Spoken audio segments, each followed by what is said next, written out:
Hello and welcome to the EDHRECast, where we're all about commander, data, and dad jokes. I'm Joey Schultz, and I'm joined by my fantastic co-hosts. Up first, he doesn't just crack a food token, he physically eats them. As a power move, it's Matt Morgan.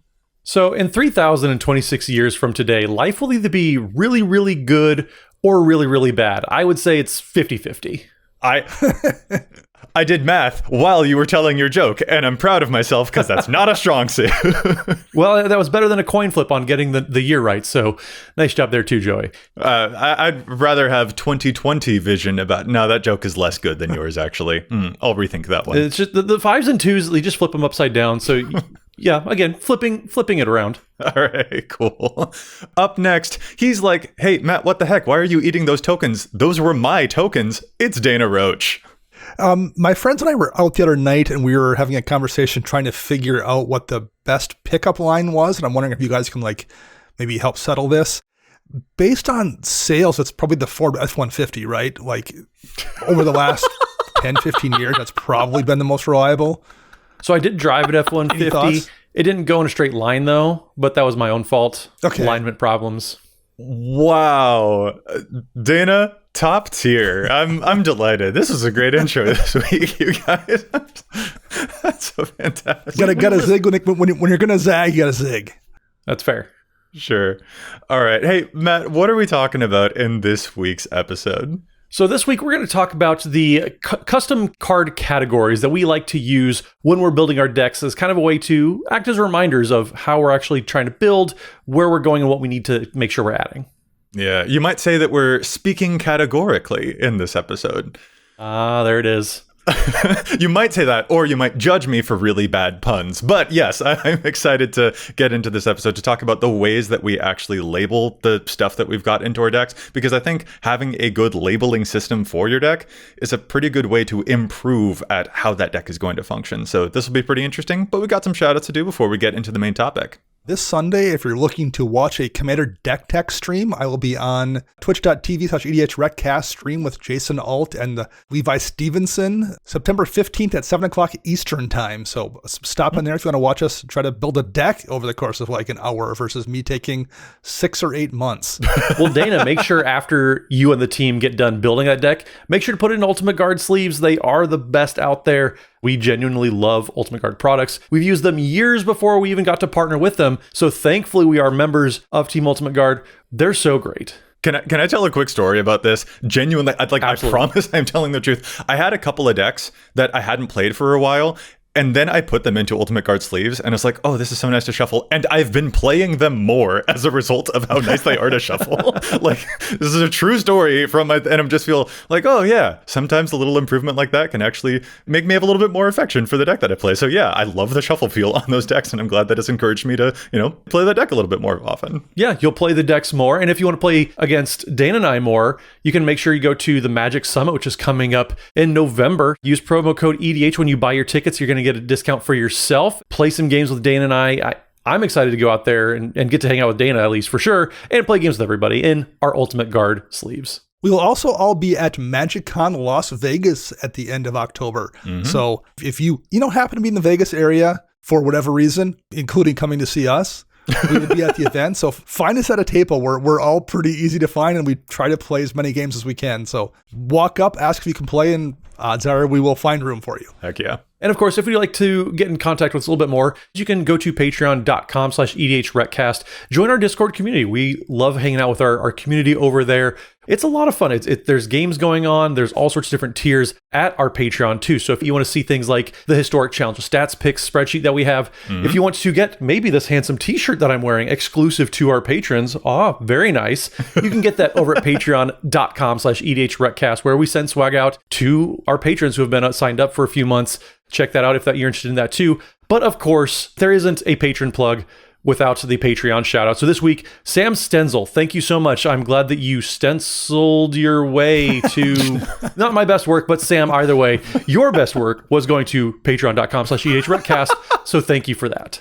Welcome to the fam, Sam. How about that one, Matt? There it is. Perfect. Thank you, Joey, for saving me. And thank you, Sam, for being a patron. We would not be able to do the show without folks like you. So thank you all so much. And now, fellas, I think we're going to get into our main topic here, talking about some EDH deck categories. And Dana, if I recall correctly, this was something that you kind of wanted to talk about based on some experiences you've recently had looking over some deck lists. So yeah, I was looking over some decks on Archidect. I don't remember what I was looking for in particular, but looking through people's deck lists. And one of the things I noticed was in a lot of the decks that were sorted by custom categories, there were some questionable inclusions in how the categories were listed. And the one that caught my eye and made me want to do this show was somebody had all of their draw spells sorted into a category. And of those like 7 draw spells in that list, one of them was a Horizon Canopy, which is one of the lands that you can sacrifice to draw a card. One was a Mind Stone and one was an Elvish Visionary. Those are all things that do, I guess, draw you a card in certain circumstances. But I feel like if you are counting on your deck having 7 or 8 draw spells and 3 of them are ones that like draw you a single card, you are going to have a false sense of confidence about how many cards your deck is able to draw. Fair. Yeah, 100%. Just cantrips, I think, is something that we kind of have to learn over the course of playing Commander. Cantrips alone do not draw spells make. They help you find cards. They get you through your deck a little bit quicker. And honestly, I remember Alex Kessler from the Cast had a really good point where a lot of decks honestly would probably be better if you're playing Ponder, Preordained, Serum Visions, a lot of those just like 1 mana get through your deck type of spells. But those are not draw engines, and that's a very, very big difference compared to, I think, what we're talking about in the draw category. Yeah, and I think some of that is left over from like people who play in maybe more competitive formats, where if you're playing in a 60-card deck and you're trying to find one specific piece that may win you the game, and there's 4 copies of it, then like just digging to find a thing, whether it's with an Elvish Visionary or a sack land that draws you a card, may get you there in a way that like in Commander that's not really what we're talking about. We're looking for drawing a bunch of cards over the course of multiple turns so you can see more of your deck. And while I'm a big fan of the Horizon lands, that's just not a draw spell. Yeah, those are more of an emergency than they are a draw spell is kind of how I view them. But I also just like that to me is just something I'm putting right into the lands category. And it's nice that it has that utility effect. I'm very, very strict with the categories of cards that I use in my decks. I'm curious if you guys are the same way. Like, do you have all of your decks sorted into categories, or are you usually comfortable just letting the deck building site sort by type? You know, just here's the pile of creatures, the pile of sorceries or whatever. Or do you usually like putting your own take on like, here's what the function of this card is? Where do you stand on that for each of your decks? I do it a little bit, but I probably don't do it as much as, like, it's pretty easy for me to look at a deck and be able to go 1, 2, 3, 4, 5, 6, 7. These are the cards in my deck I consider a draw spell. So while I do put things in custom categories when I'm building, usually when I'm looking at the deck after that point, I don't have them separated that way because I really don't need to.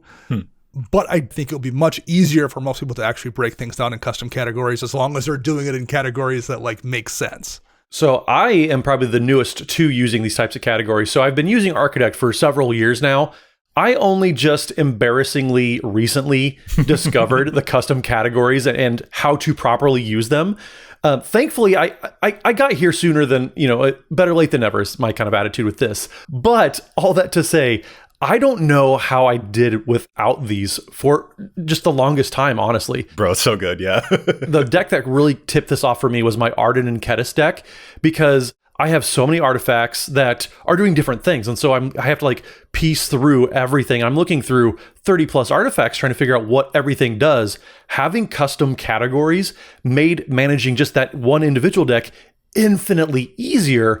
And I don't understand why I wasn't doing this before. And that's just like the first drop of the floodgates opening for how much better just organizing your decks is going to help you in the deck building process. Right. Real quick, I want to shout out, we've actually got a video here on the YouTube channel about the importance of sorting your deck list into those custom card roles. Link to that video will, of course, be in the description. It's actually one of our more popular videos, so I think it really resonated with folks, how important it is not to just default to things like, well, here are the creatures, here are the spells, and instead really get to the root of what the function of each card is, and how decluttering your online deck list can help make sure that you're not getting bogged down by irrelevant information. And instead you can more easily look at your deck and see what this deck does, or maybe what it needs. Yeah, it just helps you make sure you're hitting ratios too. If you like using a deck building template that a lot of people I know still like to do, which is, it's totally fine. If you need that to help keep you accountable when you're first building a rough draft, that's absolutely, it's a fantastic tool. There's a reason why templates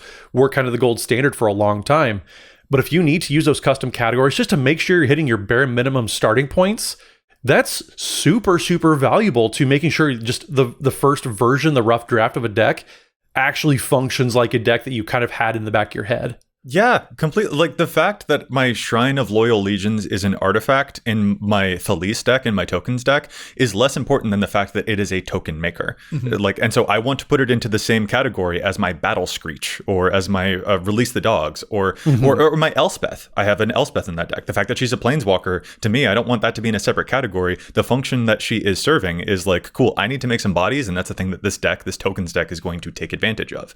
And knowing that I have a good density of those effects, like I have, I can just look at my architect and be like, cool, 18 of them right there. That helps me know, sweet, the deck has a high enough density of those things to be more able to reliably do them. And so to me, like categories are like, it's very difficult to engage with the deck without having those categories for me. I'm pretty strict about using them because I find them one of the most accessible ways to view a deck. And the ratios, Matt, as you said, is such a crucial piece of that. I want to make sure that there is actually a decent enough density of each of those. And more importantly, if I'm going to add or take out any cards from my deck, I want to make sure that those particular ratios stay intact, basically. Yeah, I don't want to 100%. cut a card that makes tokens and add in a card that is doing mana stuff. If my ratios are actually already good, I'd rather kind of like keep those swaps within roughly similar categories. And that helps me out a lot when I'm trying to upgrade or tinker with a deck. Yeah, it keeps you honest too. I know, Dana, you mentioned that you're kind of conditioned and you're used to, okay, I can rapid fire, like identify these cards. Yeah. A lot of people just don't, like you said, don't approach the game in the same way. And so having those tools to make that type of deck building accessible, that's just such a huge thing. And again, I know we're kind of tooting Architect's horn here, but that's just because I just found out how powerful it really was, because it was able to, okay, I'm taking this card out. I want to replace it with the same type of card. I want to make sure, like Joey, like you mentioned, I'm taking a token maker out, but I want to put something else in that's also, still going to make tokens. One caveat I want to mention here is we're also talking about this in a really generic sense. I mentioned Elvish Visionary not being a draw spell. Well, if you're playing a Tulane deck, it is a draw spell, right? It's drawing you 2 cards for one. You're coming out ahead because of the way Tulane works. If you're playing Elegeth, the Scry Sphinx, well, then Serum Visions is a draw spell because you draw when you scry.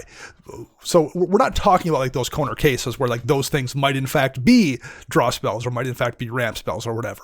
We're talking about just in a general sense, what things are and what things aren't when you come to categorization can make a big difference in how smoothly your deck functions. Yeah. I could see an Elvish Visionary being labeled a draw spell in like a blink deck. Yeah. That would make sense. Yeah. But as a general thing, if it's just in an elf deck, I wouldn't call that a draw spell. Yeah.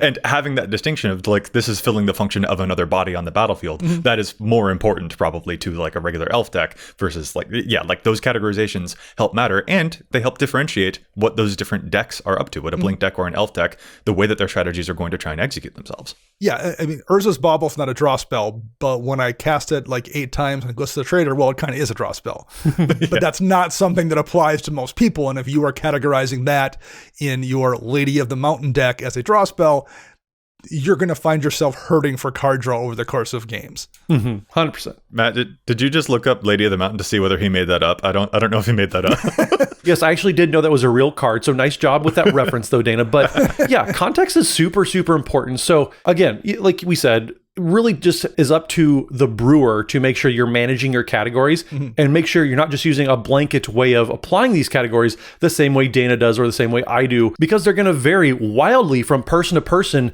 and even then from deck to deck. And so one template and one way of making custom categories isn't going to work for any given deck just because it worked for one. Well, that begs the question, actually, Matt. Are there any particular patterns of categories that we use when we're, sorting through all of our decks. I'll say up front that I have a pretty consistent usual five categories for when I'm organizing my decks. But I'm curious, what does your pattern look like? What does Dana's pattern look like? Are there any trends that you use when you're making categorizations? So for me personally, I have 4 categories that I think about, again, in a general sense, that I put in every deck. Some decks I may care about other things, but in a general sense, I want a package of cards that put me ahead in terms of card advantage. Now, that's usually card draw, but like in some decks, maybe recursion from your graveyard will count as that, whatever. But it's a way to put me ahead in terms of things I'm putting in the field. So I have that category. I have ramp or acceleration, which is going to let me do more things on each of my turns. I care about removal, and I care about usually trying to figure out how am I going to win games. and there's usually cards that are devoted just to that as well. Yeah. Some decks, I may have other things, like if I've got, I have a Sinks deck, and people tend to want to remove 6/6 flyers with 14 lines of text because those things are scary. Sure. So that's a deck where I want to have ways to protect those things. But that's not something that goes in every deck like those 4 categories. Okay, so you've got 4 that it sounds like. Matt, what about you? I think 4 is a good baseline. I probably tend to lean more towards 5 different categories that I kind of apply to a majority of my decks. Draw, obviously, some sort of card advantage. Interaction, self-explanatory there. Theme is one category that I pretty much always have, because I usually am, I'm building from the ground up with, okay, I have this interaction, I have this theme that I want to build around. So I want to make sure that I'm marking, the cows of the deck, we talked about it a while back. I also have ramp. And then protection spells can sometimes fall into the same category as utility too. So depending on what the deck is, how many cards I have in the deck that fall into one of those, I might differentiate, but usually just utility from there. Okay. So 5 or 6 are kind of those. 5 or 6, usually 5 dependably though. Yeah. I'm so happy to hear you guys say numbers that aren't in the double digits. Just like straight up. Because sometimes I'll see a deck that has like 12 categories, and I'm like, a deck doesn't need to do 12 things. The list of things that a deck needs to do is pretty small. And a lot of my categories mirror your guys as well. I've got a card advantage category, which can take the form of card draw or sometimes just card velocity, just anything that lets me see more stuff in my deck. An acceleration category, mana ramp, the ability to play bigger stuff faster and more consistently. I kind of also just have a general category for interaction that can include removal, that can include emergency buttons. This is kind of a big catch-all thing for me for any form of like I'm doing stuff that interacts or interferes with my opponents or stops them from interfering with me. I'll probably get into that a little bit later on in the episode. But then the win conditions stuff, Dana, that resonates really strong with me. I'm so happy to hear you say that you've got a big win conditions category, because I also have like what I call an oomph category in my decks too. I'll have a payoffs, a thing that will help make sure the game closes. But also paired with that, I'll usually have a setup. So I've got my card advantage, my mana acceleration, my interaction category, and then a setup and payoff are usually a thing that couples with that. Something that's going to alley, and then something else that's going to oop, as perhaps Matt might say. Yes, that is a deep cut. But yeah, as long as you have kind of what you kind of tend to treat as your baseline, that's super important. If you need to get a little more granular, I know my Arden and Kedis deck, like I mentioned before, that one I got pretty deep in, and I didn't get double digit categories. I don't know how people would manage that, but I had to kind of get a little more specific because all my artifacts were doing so many different things. So I had like a beats category, I had a protection category, I had an evasion category, because I wanted to make sure that I had a good spread of what my artifacts were trying to do, what my cards were trying to do. So yes, they all kind of were falling in the same theme, but that wasn't specific enough to kind of cover all the little things that my deck was trying to do and make sure I had my bases covered with all my different equipment and enchantments and all that kind of fun stuff. So yeah, if you need double digits on just different categories, I get it. I don't know if I ever would get that deep though. Oh, yeah. That's the kind of thing. Like, Matt, you're making some of those distinctions, and I understand why some of those distinctions can be valuable. Yeah. One of the reasons I am so strict with them is because I do sometimes see what I think are kind of unnecessary distinctions. For example, when artifact ramp or ramp that finds lands are put into separate things. And it's just like, I would just call both of those ramps. Smothering Tithe does not need to be in a separate category from something that finds you lands. Right. Or the same would probably go for like, I've seen differences between a regular card draw and impulse card draw. And I'm like, they're both just card advantage. They can both go into the same category for me. Yeah. But sometimes I take that farther than a lot of people would be comfortable with. I totally understand. A big example tends to be my win conditions category. In my Thalys deck, I've got the obvious, like, here are Moonshaker Cavalry's type of effects that, like, will pump up an entire army and win the game that way. But I also put in things like Mondrak Glory Dominus and Anointed Procession, which are just token doublers. Those are also in my oomph category in that deck, because either way, I'm still going to win the game by having a whole bunch of bodies. They do different things. One is a pump, one is just making more stuff. But they are both leading towards, like, here's how the game is going to end. Sure. And heck, I'll throw Nadir's Nightblade into this same category as well, which is more of an aristocrats kind of thing that makes your opponents lose life when your tokens leave the battlefield.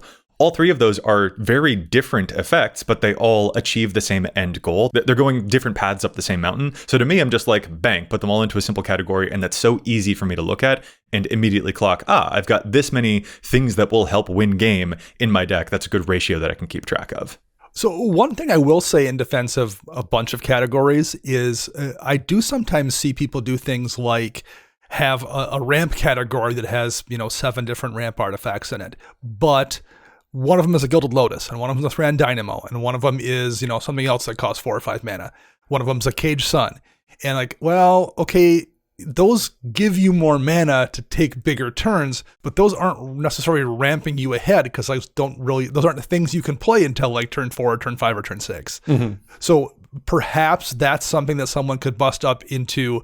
These are my ramp spells that I can cast early game to get me ahead, and these are the things later on that let me take really big turns. Or maybe these are my small draw spells that I can cast at any point in the game, the Sign in Bloods of the world that, like, you can cast on turn 2 if you kept a 2-lander and have a really good chance to get to that 3rd land if you don't happen to draw one in those first couple turns. Maybe you don't want an entire deck filled with those. Maybe you want some big draw spells too, but you don't want an entire deck filled with the Blue Sun Zeniths of the world that you can only cast on turn 8 or something. So, like, maybe there is some things you can do to divide that up to help you eyeball it better. I can just kind of look at mine and go, okay, I've got 9 draw spells and 4 or 5 are efficient and a couple of them are like more home run type effects. But that might be useful for someone. So I do get that a little bit.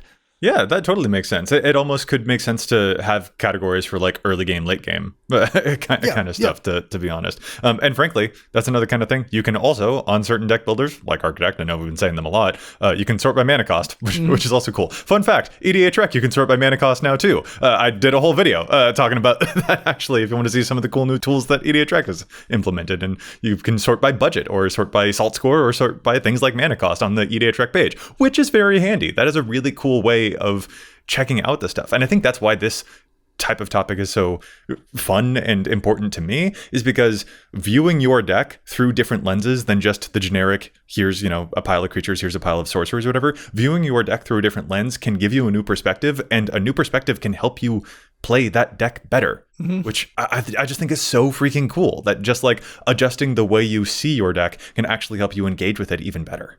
That's a really good point. Like, just shifting the way your cards laid out on the screen helps you see that deck from a whole different angle. And that's absolutely something I would recommend. It just makes things pop out in a way that you wouldn't think it would, but it does. Right. Like in my Conrad deck, I have Forever Young and Footbottom Feast effects. On their face, those cards get creatures out of your graveyard. So you could put them into some kind of recursion category. But in the context of a Conrad deck, I put them in a win conditions category, because taking a bunch of creatures out of the graveyard causes damage from Conrad. So I don't want to call them recursion. I want to label them by how I actually use them in game. And that also helps other people who are looking at my deck list understand how my deck works better too. And that's a cool bonus.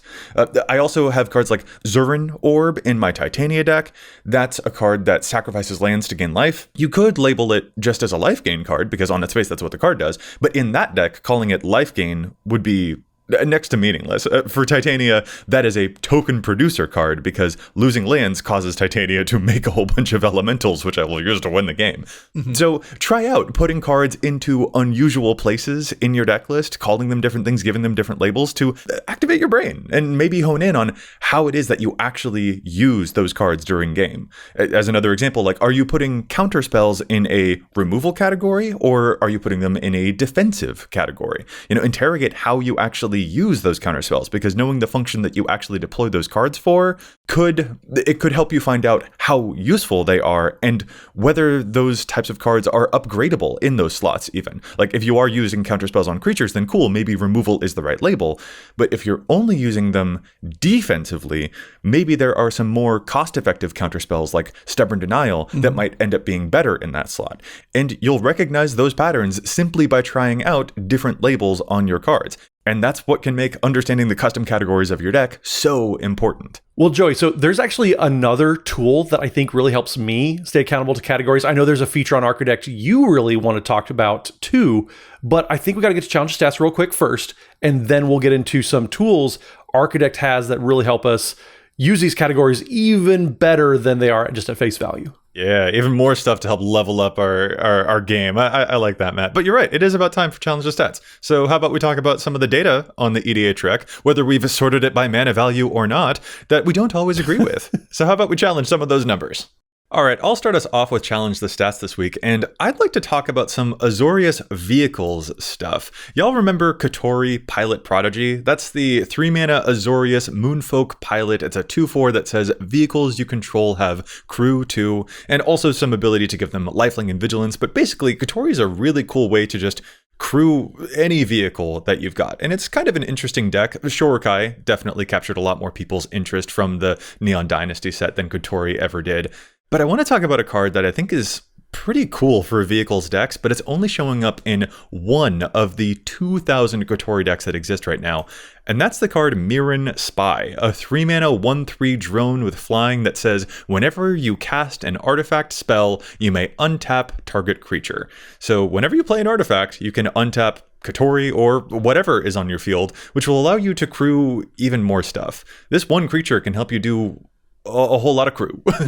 This seems like a really efficient way to just be like, all right, cool. My creatures, my vehicles can become creatures at basically the drop of a hat. You do need to have a decent density of artifacts in your deck to make sure that this can happen. But that's the cool thing about Kotori. Over half of the deck is comprised of either artifacts or artifact creatures. So it's pretty reliable to make this happen. I don't know. This just seems like a really cute synergy. And the fact that it shows up in literally just one of the over 2,000 Kotori decks out there feels like maybe a missed opportunity. So if you want an easy way to make your vehicles turn into creatures that can bash face against your opponents, give Mirren Spy a look. You know what card is really good in Commander?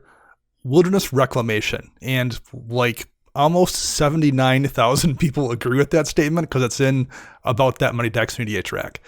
And you know what would be great if you had access to that in blue? You kind of do, actually.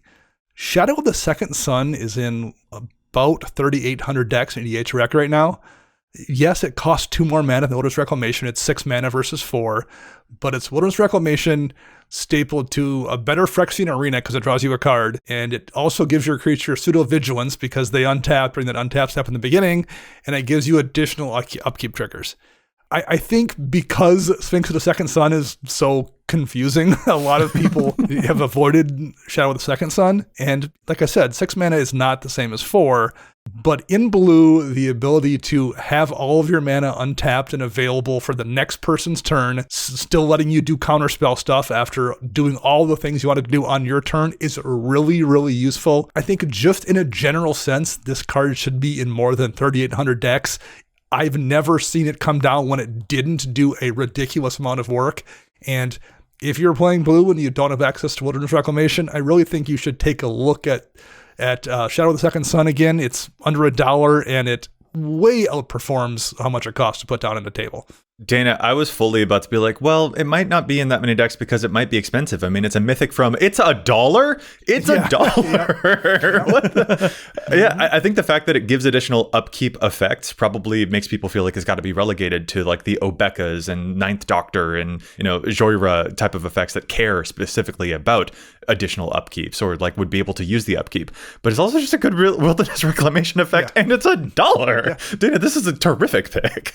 Yeah, we always love a good dollar pick. And speaking of dollar picks, I have this week's listener submitted challenge of stats. So User Gabriel GS went to patreon.com/EDHRECast, which you all can do. There's a specific tier where you can sign up and you'll have access to our challenge stats spreadsheets, and you get to submit challenge in a dedicated Discord channel. So Gabriel GS had a really, really good challenge for a $1 card and said, I'd like to challenge Desecrated Tomb in Joffrey Ghostforge decks. At the time of writing this post, it's only in 5% of Joffrey decks, which in my opinion is quite low since Joffrey's second ability triggers when a creature dies. So 2 cards that are very important here is Desecrated Tomb, which is 3 mana for an artifact. Whenever 1 or more creature cards leave your graveyard, create a 1/1 black bat creature token with flying. So this is great. You want creatures to leave your graveyard, and Joffrey Ghostforge does that very, very well. This Boros legend has the ability of whenever another non-token creature you control dies, exile it. If you do, create a token that's a copy of that creature, except it's a spirit in addition to its other creature types, and it has, when this creature leaves the battlefield, return the exiled card to your graveyard. So, Joffrey Ghostforge, if any of your non-token creatures die, it can just trigger Desecrated Tomb right away. You're getting so many triggers out of that, and yes, they're only 1/1s, but Joffrey's ability isn't limited to just once per turn. And as Gabriel GS points out too, 6% of Joffrey decks are playing Skull Clamp, which if you're playing Desecrated Tomb, you probably want to make sure you're putting in a Skull Clamp.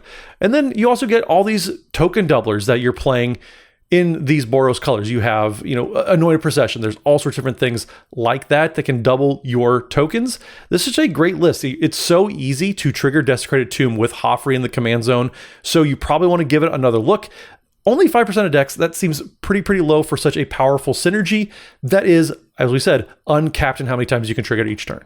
Gabriel, I really like this pick, but I am biased. I mean, it says graveyard on it, so of course I like this pick. But it's in Boros colors though, Joey, so I don't know if you can really support it. Matt, it's in Lorehold colors. Thank you very much. Okay, you got me there. I can't even keep a straight face as I say that. All right. Moving back into the discussion of categories, Matt, you'd kind of been hinting at like another tool that you use that has also kind of helped you level up your game when it comes to using a deck building website and helping sort out the deck so that you can see how that deck is supposed to work. Yeah, so one thing that I started doing recently that I had seen in a couple decks before, so I get to judge the Archidex deck building contest that they do every single month, and every now and then I'll see people with all these random colors all over on these cards. Well, I got to digging into that. There's color tags that you can do for whatever you really have in mind too. So if you have cards that are filling multiple categories, multiple roles in a deck, it's a great way to do that. One thing that I've been using is identifying cards that either like I want in the deck, but I don't have yet, so I need to buy them. Or if I have a card like I'm unimpressed with and it's on the cutting board, I'm just putting a yellow demarcation on that. That way, whenever I'm looking at the deck and I'm looking for potential cuts, I know, okay, Steelbane Hydra has kind of been underperforming recently. I can cut this and maybe actively look for, when I'm looking at new sets, for example, look for something to replace Steelbane Hydra because I just want something else in that slot. Nice way to remind yourself of what you were thinking last time you were tinkering. Yeah, absolutely. Yeah, I like that, actually. I never thought of using that as like a warning. Like, okay, listen up, Factor Fiction. You've been underperforming lately, and this is... I'm going to have to hit you with a yellow tag because if you don't get your act in gear pretty quick, you're getting sent to the minors. Yeah, I like that. That's great. Yeah, it's been super helpful just to kind of keep an eye. So like if you're somebody who wants to, give a quick once over to your deck lists before you go out and play, at your local game store or whatever. Yeah, it's such a handy thing. I have these 4 decks. I'm going to look at my Ukiman Khazir deck. I'm going to look at my Arden and Kedis deck. And what are some cards that either I want to test out, so I have that marked as a playtest card or something that I want to look and kind of get a better idea on. Maybe this card has been underperforming. Do I want to actually cut it? It's a great way just to have a nice little unobtrusive but still easy to spot reminder of, okay, what am I looking at this card for? If this is just a test phase before it's actually committed to the deck. There's so many different ways that you can really kind of customize how you're trying to use color codes. I mean, I also like doing it as a reminder of just right, I don't own this yet. The next time that I buy cards, I should do a once over on my deck to be like, oh, right, that's one that I noted that I want in the deck list. I just haven't actually purchased it yet. Although I actually got to say, the thing that I enjoy more is using the ability, and this is a really cool thing that, again, Architect has that I find very convenient, the ability to put cards into multiple categories at the same time if you want. They've got like an actual drop down thing where you can choose that. It's not just categories. You can actually put them into 2 places at once. It'll be a little ghost card that appears in that. And that, I gotta say, is really helpful when you have cards that are fulfilling multiple functions at the same time, which is pretty dang common because a lot of cards are really dang versatile. I mentioned Elspeth earlier as a token maker, and generally I'd put her in my token making category because she makes 3 soldiers. That's great. Thing is, she's also like could be a destruction effect. She's got that minus ability that destroys a butt ton of creatures. So I can also put that into some type of removal category at the same time. And I can put her into both when using that tool, which is just like, cool. I like that. Or if I want to use that on modal double-faced cards, I can count them as like a thing in my land count or also a thing in another spell area. Yeah. Or heck, charms. Lord, charms have so many effects. Well, put them where you need to put them then. And it's not going to affect your deck count. It's not going to destabilize while you're looking at it. That's another really cool tool that is just like, great. I feel so situated with what this deck's capabilities truly are when I'm able to see all those different branches. And using the multiple categories too, it's nice to make sure that all of your different cards are accounted for what you think they could be doing. And that, again, the nice thing about Architect is you can give multiple categories to any given card. So say you can have the Great Henge be counted as a ramp spell, draw spell, utility, whatever. If you're looking at my Kima and Kazir deck, if you hit categories multiple, oh my goodness, it gets overwhelming so fast too, because I have so many cards doing so many different things. And so it is super helpful, but man, if you want to explode the screen, use categories multiple on a card that is or a deck, I should say, that is micromanaged like that deck is. Yeah, like Dana, how do you categorize the Great Henge? Is it a draw spell? Is it something that you ramp? Is it something that you use counters with? This is where having custom categories is super, super handy for like cards like the Great Henge, which happen to do so many different things. So I am really, really strict with what I count as something like a draw spell or a ramp spell. The Great Henge I would categorize as neither. I would not put it in as a ramp, or it's just a card that's good in that deck, and I'm not going to rely on that to hit my count of ramp and draw. Sure. I'm not saying everyone should do it that way, but like for me, I want to have hard and fast this many draw spells, this many ramp spells that consistently do that job almost every single time without question. And anything that goes above and beyond that, like the Great Henge, is just an extra good card in the deck that I don't want to have to rely on to hit my numbers. I have a Sphinx deck, and there's a Consecrated Sphinx in that deck, and that is not in my draw spell category because I can't reliably cast Consecrated Sphinx and have it sit there and guarantee it's going to draw me cards or close to it, like I can with a harder to remove Mystic Remora or a Winged Words that's just going to be something I can cast and draw cards every time unless it gets countered. So Consecrated Sphinx, it draws me cards, it's a great spell, but that's not something I am going to rely on to hit my numbers. That's just how I tend to do it, to make sure I have enough of all of those things. I mean, that sounds a little bit like, whoa, at first, but I do understand it. If you have a card draw category that is full of just Consecrated Sphinx or Nezahal type of effects, and that's all that the category is, might be a little unreliable. might be just a touch unreliable. Yeah, Dana, that makes a lot of sense why you wouldn't want to count it in something that you can't reliably do with it. It kind of reminds me a little bit of, Joey, when you and I talked about pet cards a few episodes ago, you talked about how you wanted to fit a certain card in because it did a certain thing, but really it fulfilled multiple different roles. And so how are you going to categorize that? And more often than not, I think you should start with what is it going to most reliably be used as, kind of like with MDFCs, with modal cards, with two-faced cards. Are you counting it as a land or as a spell? Well, what are you using it most often for? Are you using it most often to make sure you're hitting your lands, or are you using it as a spell later on in the game? So it's kind of that, type of situation where what are you relying on it to do? And that's where you want to categorize it as. Mm-hmm. Yeah, I think the example there that we talked about was the card Ruinous Intrusion, which I wanted to put into more of my decks. Mm-hmm. And the most reliable thing to engage with that is like, okay, this can exile some artifact or enchantment. It's some form of removal. But you also in that episode encouraged me to view it as more like it could also be considered a combat trick. That's also an important thing. And so I think that's a cool thing about, being able to see it in multiple ways, and the multiple categories, types of tools, those can be very helpful for it. But a thing that I kind of want to hit on here a little bit is even just putting it into a different category in the way that you had suggested, Matt, I think that's a really cool way to shift your perspective too, because sometimes we do get trapped in just viewing a card one certain way. Even if you just erroneously put a card into a different category, put a ramp spell into your win conditions, they'll probably feel wrong. It might make you look at the things in a different way. Like this is a practice I've done with some of my interaction stuff. I said earlier that I'm very, very strict about my category of interacting with my opponent, and I'll put a lot of like both pinpoint removal and board wipes into the same category. I know a lot of people will differentiate those, but to me, I'm just like, it's still kind of all a way to stop my opponent from killing me. I'll also put a lot of protection type of spells, or like fogs, something that will like give hexproof to my commander. I'll sometimes put those into the same interaction category too. And the key point is that I want that to be a big category. I want to have a lot of ways to interfere and interact. I don't want to just have a tiny category of interaction. But those are fundamentally different kinds of things to like what a board wipe would do or what pinpoint removal would do. Except at the end of the day, what they're doing is stopping my opponents from messing with me. So to me, I'm just like, here's one easy way of viewing these things. So I can put a clever concealment and a path to exile into the same category. Again, not recommending that everyone needs to do this, but it is just a way of reminding myself like, right, I care a lot about stopping my opponents from stopping me. And having a nice big category full of those is sometimes a cool way to approach it. Categorically, actually, I'm curious, where do you guys sort MDFC cards in the decks where you run them?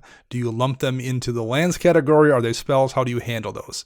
For myself personally, I intentionally limit myself to like 1 or 2 tops in a deck, and I very strictly treat them as lands that come into play tapped. And if I happen to draw one on turn 10 when I don't need the land drop, then I'll use it as a spell. But I think that requires a lot of discipline, and you have to be real strict about that. And I also don't know if that works if you have more than 1 or 2 in your deck. How do you guys handle that? I think it goes back to kind of the point that I just made a second ago, where wherever I'm relying on it to kind of come up in a game more often than not. So Balagade Recovery, for example, the most played MDFC, I would, that's more often than not being a recursion spell for me. It's going to be face up. I'm very rarely playing it as a land. That's just if I have an opening hand and okay, I have 3 lands, but one of them is Balagade Recovery. I'm just going to play it as a land on turn 1 and kind of count that as a sunk cost there. But yeah, I think that's where I would start with MDFCs is I'm putting them in there for the spell face, and then the back end is making sure I hit my land drop. So spells more often than not for me. I think that kind of follows for me as well. I kind of subscribe to that. Every 2 of these all count as a single land kind of deal. Although I will certainly say that there are certain decks that I've got that do care more about like having it. My Yannette deck, as an example here, having a density of stuff with an odd mana cost is pretty convenient for that deck. So me putting those into a lands category as sort of a utility lands, and in that deck, it makes a little bit more sense because it's more potential hits off of Yannette. And so like there are certain decks that will lean a little bit more one way or the other. But generally, Matt, I also very much agree with you. On that kind of note, I am kind of curious as well. Like we mentioned some categories that we use pretty frequently. A thing that I discover when I'm using these categories is that I have certain decks that certainly defy my usual conventions, though. And I'm curious, like Dana, if you have any decks that maybe fit that type of build, you want to apply your typical categories, your typical deck building template or your usual understanding to a deck, but man, it just seems to resist the usual descriptions, the usual way of laying out a deck that you would normally do. Do you have anything like that? I definitely have one. My Caliphate Beloved of the Sea deck is one that I really struggle to classify anything in it at all. Because a lot of the things in it, for example, the draw spells, are things that I care about the devotion to blue, and I really appreciate that they also draw me cards. Curiosity being one. Like, I have a bunch of those kind of effects in the deck, and I don't know if I really count that as an individual draw effect, except for when there's 25 different kind of things like that in the deck, then that's enough to draw me cards. But I don't want to make it just a long list of all of the things that draw me a card when they hit somebody, because that's not really the point. So I just have no way to break that deck down in a way that I found satisfying. So I just have to kind of look at it and get a feel for just knowing there's enough of these effects in there. Interesting. Matt, any decks that defy convention for you? No, I'm still pretty shoehorned into doing things fairly conventionally. Big surprise to anybody who's listening for more than like 3 episodes. But I yeah, it's hard for me sometimes to get out of that box because, again, like I pointed out at the beginning of the episode, a lot of these tools and a lot of these kind of ways of approaching the deck building process and using tools that have been available to me this entire stinking time, it's been a process for me. And so, yeah, I don't really have anything that I think, in the same way that the two of you at least have, breaks conventional deck building kind of routines or anything like that. Like I would say I'm very much the enthusiastic novice, I guess is a good way to put it, at least how I'm using these tools and kind of filling in these categories. That just sounds to me like it's a matter of time until you encounter something like that. Although probably that's how it always starts. Yeah, although I would almost say that like your Omnath landfall deck could potentially fit into that because your lands are also tools. Like your lands category is potentially something that you might look at and be like, you know what, this is gas. Like these are serving much more of a purpose than just a traditional land might do, and that seems like the potential like unusualness to kind of key into. And for my own example, like being pretty strict with my categories has really helped me out with my reanimator stuff, because when you're playing a lot of like I have a Vohar reanimator deck. It's just a 2-mana Merfolk Looter type of effect right there in the command zone, and it's really easy to just discard an 8-drop and then revive it with a simple Zombify type of effect.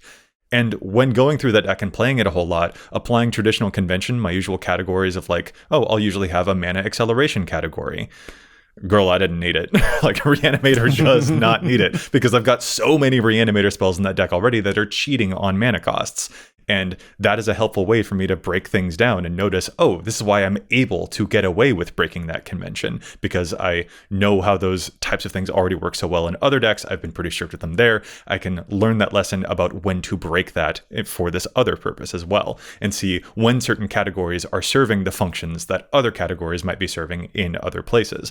And I just think it's such a cool way to reevaluate the way that you approach any deck, especially if it's an unfamiliar archetype that you're not as used to. Having those types of lessons in your back pocket can really make it so much easier to play those things a bit more easily when you're starting off with them. Mm-hmm.